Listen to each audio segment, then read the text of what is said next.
বন্ধুরা কেমন আছেন? আশা করি সকলে ভালো আছেন। আলহামদুলিল্লাহ আমিও ভালো আছি।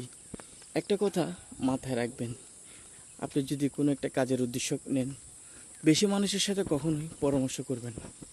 যে আপনার মনোনীত হবে, যে আপনার কথাটাকে গ্রাহ্য করবে, কেয়ার করবে, তার সাথে আপনি শেয়ার করার চেষ্টা করবেন।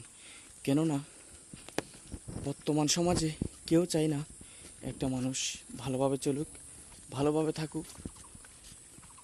তো সেই জন্য কেউ হাসে, কেউ কাঁদে। পরবর্তীতে দেখা যাচ্ছে কি, আপনি যখন প্রতিষ্ঠিত হয়ে যান, সফল হয়ে যান, সবাই আবার আপনাকে এসে ভালোবাসা দিতে চায়। কিন্তু অতীতের সেই কথাগুলো তার কাছে যদি মনে থাকতো, সে কখনোই আপনার কাছে আসতো না। তো যাই হোক, মানুষকে কখনো ঘৃণা করা যাবে না, কারণ মানুষ তো মানুষই, ঠিক আছে? কেউ ভালো, কেউ খারাপ, পৃথিবীটাই এরকম। সেজন্য একে অপরকে ভালোবাসা দিয়ে যাব। তো ভালো থাকুন, সুস্থ থাকুন, নিয়মিত কাজ করে যান। আপনি আপনার মতো করে চলুন, ঠিক আছে? কে কী বলছে ওইদিকে তাকিয়ে লাভ নেই। কারণ দুঃখের বেলায় যারা থাকে না, সুখের বেলায় তাদেরকে রেখে লাভ নেই। খোদা হাফেজ।